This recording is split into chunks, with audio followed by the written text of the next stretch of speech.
तुम छुप छुप करके पहले पाप कर्म करते थे, आज छुप छुप करके सत्य बात में आ गए हो, तो धन्यवाद। एक दिन तुम छुपोगे नहीं, एक दिन तुम प्रकाशित हो जाओगे। बोले क्लब जाते थे, सब करते थे, पता नहीं कौन सा भूत छोड़ दिया है कि हम जो आ जाते हैं वही भय सब भय लगता है। चैन से जी नहीं पा रहे जब से तुम्हें सुना। एक कह रहे थे कि बहुत हिम्मत करके फिर शराब के ठेके गए, वहां देखा आप खड़े हो, फिर लौटे। जीवन में कभी मन को संयम में रखने का अभ्यास नहीं किया तो 92 वर्ष में वही बच्चों वाली हरकत पाई गई ना। मतलब इस स्थिति में थे कि करुणा उत्पन्न हो रही थी। हम कहा एक बात अब मान लोगे? बोले अब जो बोलो। कहा राधा राधा राधा राधा। बोले अब जब तक श्वास रहेगी तब तक आपका ध्यान और नाम। तो हम कहा जहां भी रहोगे तुम्हारा मंगल होगा, और जब शरीर छूटेगा तो वृंदावन में कह रहे हैं भगवान की तुम्हें प्राप्ति होगी, तुम निश्चिंत रहो। ब्रजेश जी, आज तक से जी महाराज जी, आपके चरणों में कोटि कोटि प्रणाम। महाराज जी, बड़ी संख्या में सोशल मीडिया के जरिए युवा आपके वचनामृत का लाभ ले रहे हैं और उस पर अमल भी करते दिख रहे हैं, लेकिन उनमें अभी भी कुछ हिचकिचाहट है, खुलकर इस बात करने में शर्माते हैं, छिप छिपाकर आपको फॉलो करते हैं। उन्हें लगता है कि उनके साथी या माता पिता उन्हें नीचा ना दिखा दें। अरे अभी भी कोई उम्र है, अभी बाबा जी को सुन रहे हो, फॉलो करने का। मतलब ये महाराज इनका कहने का भाव है कि युवा सुन रहा है आपको, बट आज थोड़ी सी मानसिकता जैसे बाकी लोगों की होती है तो छुप छुपा के सुनता है। कह रहे कि ये इसमें आगे लिखा है इन्होंने कि ये ऑफिस में देखते हैं तो काफी जने ने आपके कान में लगाए होते हैं, बट वो दूसरों से शर्मा शर्मा के सुनना चाहता है, समझना चाहता है और मतलब आपने जीवन में उतारना चाहता है, बट किसी को पता ना लगे, ऐसा भाव। सुनते रहे। एक दिन उनमें इतनी सामर्थ्य आएगी कि दूसरों को सुनाने लगेंगे। अभी छुपने दो, अभी चिंगारी गई है और आग जब भड़केगी तो ज्वाला अपने आप उदय हो जाएगी और ताल ठोक करके सबके सामने भागवतिक मार्ग में चलेंगे। सत्य का मार्ग छुपता नहीं, आग को कपड़ों से छुपाया नहीं जा सकता। हम सब भी ऐसे ही थे एक दिन। हाँ, आग को कपड़े से छुपाया नहीं जा सकता। और हम प्रणाम करते हैं युवा भाइयों को जो इसी समय अपने जीवन को सुधार में ले आए। ये अवस्था बर्बाद हो गई तो आप सच्ची मानो ये केवल नौटंकी नाटक भक्ति का बुढ़ापे में होता है, भजन नहीं होता। हमारी बात को पकड़ लेना। जीवन में भजन का अभ्यास नहीं किया, जीवन में संयम का अभ्यास नहीं किया तो बुढ़ापे में नौटंकी होती, भजन नहीं होता है, उसका नाटक होता है। भजन करना कोई खिलवाड़ नहीं। जिंदगी में जवानी में बेविचार करते रहे, बहुत से माताओं बहनों की तरफ गंदी दृष्टि रखते रहे और बुढ़ापे में सोचोगे भजन हो जाएगा, हमको करके दिखा दे कोई। अरे भैया, साधारण बाहरी बात है, जिंदगी में पिस्तौल नहीं चलाई तो हमारे आगे सब रख दो, बेकार है, मीट की तरह भले मार सकते हैं लेकिन हम गोली नहीं चला सकते। क्यों? कभी हमने अभ्यास ही नहीं किया, तो मन को सच्चिदानंद में कभी लगाया नहीं और पापाचरण करते रहे हो। तो कहते हो ये अवस्था तो भजन की नहीं, तो अवस्था कब भजन की है? जो प्रश्न करता है ना ये अवस्था भजन की नहीं, उससे पूछो क्या तुम भजन करते हो? 92 वर्ष के आदमी को बेविचार के लिए प्रयासरत देखा गया। 92 वर्ष। सोचो उसकी दशा क्या थी, जानते हो? लकड़ी लेके चलता था, चश्मा लगा के चलता था। और इसका मतलब परिचय जानते हो? जीवन में कभी मन को संयम में रखने का अभ्यास नहीं किया तो 92 वर्ष में वही बच्चों वाली हरकत पाई गई ना। तो जो अगर जवानी में संयम में रहकर तुम सत्य मार्ग में नहीं चलोगे तो बुढ़ापे में तुम महात्मा नहीं बन जाओगे। चाहे कपड़ा बदल लो, चाहे देश बदल लो, उद्देश्य नहीं बदलने वाला। ये पक्की बात समझो। अभ्यास से गंदगी को बढ़ाते चले जाओगे, बुढ़ापे में तुम भजन कर लोगे। आप अपने अपने दिमागों में देख लीजिए आज आपकी स्थिति क्या है। अगर इस स्थिति को नहीं सुधारा तो स्थिति बढ़ती चली जाएगी, घटेगी नहीं। ये अवस्था से नहीं घटती, ध्यान रखना। अवस्था से, ये भजन से घटती है, ये संयम से घटती है। आज रोक रहे हो, हम धन्यवाद देते हैं। नौजवान मदिरा पान छोड़ रहे हैं, मांस छोड़ रहे हैं, गंदी बातें छोड़ रहे हैं, हम उनको प्रणाम करते हैं और हमारे प्रभु उनका सहयोग करेंगे। हाँ, तुम छुप छुप करके पहले पाप कर्म करते थे, आज छुप छुप करके सत्य बात में आ गए हो, तो धन्यवाद। एक दिन तुम छुपोगे नहीं, एक दिन तुम प्रकाशित हो जाओगे। समझ रहे ना? महाराज कुछ मित्रों को प्रोत्साहित करता है नॉनवेज छोड़ने के लिए और फिर ये व्यसन छोड़ने के लिए, तो कहते हैं जिंदगी में बचा ही क्या फिर करने को। हाँ, अभी जिंदगी को जीने के लिए उन्हें केवल इंद्रियों का विलास जाना है। चुप रहो। एक दिन जब इनको तमाशा लगेगा कर्म का तब ये तुमसे खुद पूछेंगे कि छोड़कर जिंदगी में जीने के लिए कोई और रास्ता है कि नहीं है। चुप रहो।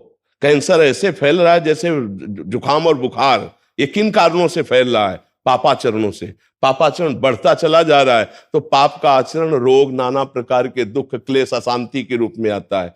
इनके बातों को मत सुनो जो इंद्रिय विलासिता में लगे। कितने दिन इसको खवा के रख लोगे? कितने दिन तुम शराब पीकर अपने फेफड़े और लीवर को शुद्ध रख पाओगे? कितने दिन तुम व्यभिचार करके पुरुषत्व को स्थित कर पाओगे? काल के एक तमाचा में मिट्टी में मिल जाओगे। फिर तुम्हारे जीवन का फल क्या रहा? जी रहे हो, धन कमा रहे हो, किसके लिए? भोग भोगने के लिए। और भोग भोग कर जी किसके लिए रहे हो? भोगने के लिए। बस एक ही क्रम। जीने का उद्देश्य मानव जीवन का धर्म है, सत्य है, राष्ट्र है, भगवान है। ये कहां उच्च विचार रह गए? क्यों? केवल इंद्रियों के गुलाम बन गए। शराब पीना, व्यभिचार करना, मांस खाना कर लो। एक समय आएगा, मन पछतई है, अवसर बीते। जब समय चूक जाएगा तब तुम्हारे सुधरने के चांस नहीं होंगे और फिर तुम्हें दुर्गति भोगनी होगी। ऐसे मूढ़ पुरुषों को कभी भी अपना मित्र नहीं बनाना चाहिए। जो हमारे सतमार्ग की बात नहीं सुनते हैं वो बेचारे हैं। हमें उनकी बात नहीं माननी और उनका संग नहीं करना। नहीं, संग का रंग चढ़ता है पक्का। यदि तुम में इस कोटि का भजन है तो उनका परिवर्तन हो जाएगा, नहीं तुम्हारे भजन में विक्षेप पड़ जाएगा। सुनो इनकी बातें। बातुल भूस बिवत मतवारे, तेले बोले बचल विचारे, तिनकर कहा सुनी नहीं काना। एक सज्जन आए थे, वो कह रहे थे कि तुम कोई भूत रखते हो क्या महात्मा जी? बोले क्लब जाते थे, सब करते थे, पता नहीं कौन सा भूत छोड़ दिया है कि अब हम जहाँ आ जाते हैं वही भय सब भय लगता है कि आपने मना किया है, आपने ये मना किया है, आपने ये मना किया है। चैन से जी नहीं पा रहे जब से तुम्हें सुना। पता नहीं कौन सा भूत छोड़ दिया हमारे दिमाग में। तो एक कह रहे थे कि बहुत हिम्मत करके फिर शराब के ठेके गए, वहां देखा आप खड़े हो, फिर लौटे। तो अगर वो उपहास करने के लिए भी यहां आ जाए कि देखते हैं बाबा, तो परिवर्तन हो जाए। वो उपहास के लिए अगर सुनना शुरू कर दे कि हम मानेंगे तो नहीं, पर कहते क्या है बाबा हम सुन लें, तो भूत चढ़ जाएगा, पक्का चढ़ जाएगा दिमाग। परसों आए तो थे, हमने सोचा क्या ढोंग चल रहा है। हाँ। बट कह रहे कि एक बार सुना फिर तो सुनते रह गए और नाम जब छूट कि हमारे जो हृदय से प्रभु निकलवाते हैं ना, वो केवल मंगल के लिए, आपके मंगल के लिए। आपसे हमें कुछ नहीं चाहिए, सच्ची मानना। हमारा हृदय बस यही रहता है कि जाते जाते पता नहीं कब जाना हो जाए। डायलिसिस से शरीर चलता है, जाते जाते हमारे देश को कुछ मिल जाए, हमारी जनता को कुछ मिल जाए और वो स्वस्थ हो जाए, वो विचारवान हो जाए, उनका मंगल हो जाए। अब दीपक में जितनी सामर्थ्य है उतना ही जलेगा, हाइलोजन में जितना प्रकाश उतना ही करेगा, सूर्य में जितनी ताकत है उतना प्रकाश करे। सब अपनी अपनी क्षमता के अनुसार करते ना। तो ये भागवतिक क्षमता है जो आप लोगों को परिवर्तित कर रही। भगवान निमित्त बना रहे हैं इधर और काम स्वयं वो कर रहे हैं। और पक्का जो उपहास करते हैं उनका भी मंगल होगा, जो आज निंदा करते हैं उनका भी मंगल होगा। कल वो परिवर्तित होंगे पक्का। पर क्योंकि जब हम स्वार्थ रहित होकर के ये बात करेंगे ना तो वो उनके ऊपर चढ़ जाएगी और उनका मंगल करेगी। ऐसी घटना घटेगी, कोई एक बात मान लेंगे, पक्का समझना। एक अनुभव की बात बता रहे कि एक डॉक्टर थे, अमेरिका से पढ़ के आए थे और वो कभी भक्ति सिद्धांत तो ये सब जानते नहीं थे, तो वो सदैव निंदा करते थे संतों की। उनको समझ नहीं थी ना, तो उनको ये लग रहा था कि ऐसा भगवान और संत तो उनके लिए कुछ नहीं ऐसा, क्योंकि पढ़े लिखे वैज्ञानिक डॉक्टर तो कोई मान्यता।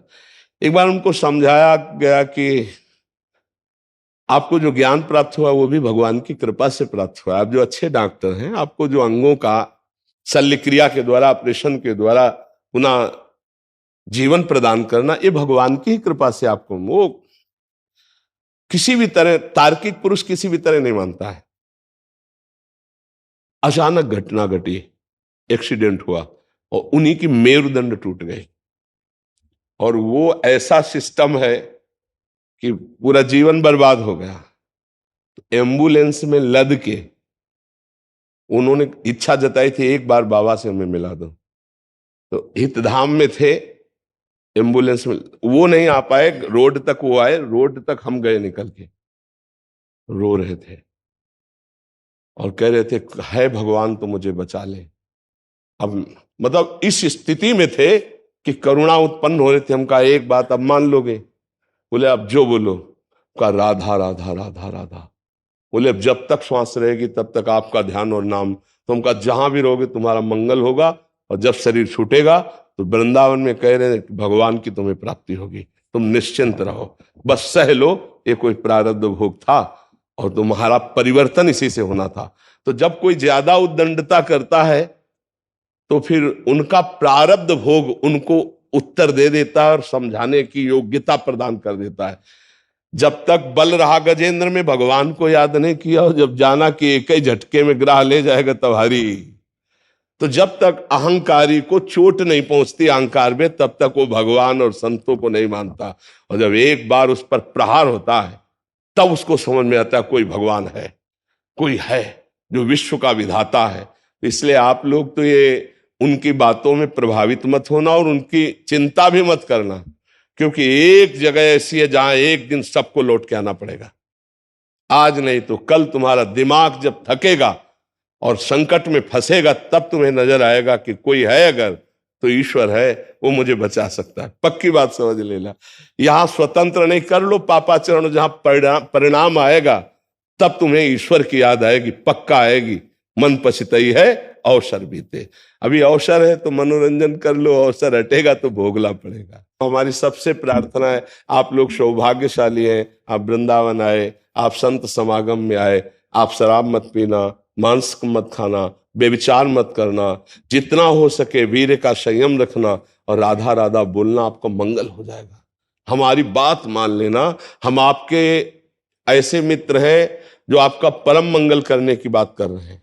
कोई स्वार्थ नहीं आपसे, आप हमारी आत्मा, आप हमारे प्राण हैं। अगर आप सही ढंग से चलेंगे तो इसमें हमको लाभ मिलता है। क्या लाभ मिलता है? आपको सुखी देखकर मुझे सुख होता है।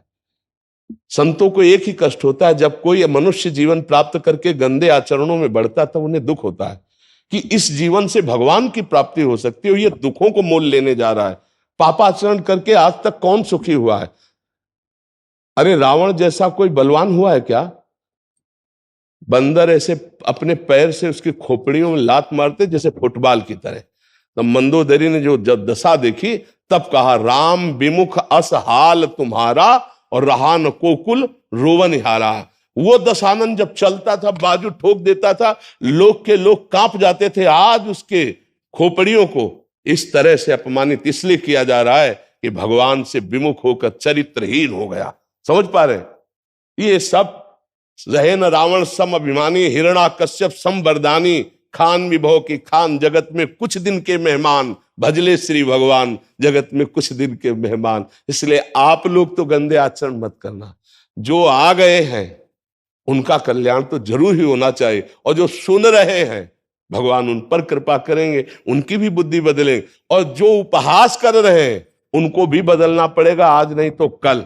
हाँ, उनके बदलने के लिए थोड़ी कड़वी दवा का प्रयोग होगा। जब उनके अहम पर चोट पड़ेगी तब वो भगवान को याद करेगा। भी अहंकार है तो अभी थोड़ा मलिनता है। इसलिए आप लोग कृपा करके अच्छे मार्ग के पथिक बनो, दुख सुख दोनों बराबर सहो। दुख में भूलो नहीं प्रभु को, शोकित मत हो, और सुख में फूलो नहीं, अहंकार मत करो, सह जाओ। संघर्ष में जीवन मानव का होता है, भगवान अवतार लेकर ये दिखाए हैं। ऐसा नहीं कि दुख आपके ऊपर आएगा और दूसरों के ऊपर नहीं आता। दुख सुख दोनों का क्रम चलता रहता है। तुम एक वीर बनो, दुखों को सहो और सुखों को ऐसे फूल मत जाओ कि अभिमान करके दूसरों को दुख देने लगो, तो कुछ दिनों में स्थिति आ जाएगी। हम भगवान के अंश हैं, हर स्थिति के प्राप्त करने के अधिकारी हैं। ये इसमें ये नहीं चलता है स्त्री पुरुष जाति पक्ष सब नहीं चलता। हम भगवान के अंश हैं, वही अंश है जो महात्माओं में है वही आप में है। यदि आप उठे तो आप भी महात्मा बन जाएंगे, पैंट शर्ट पहने हुए।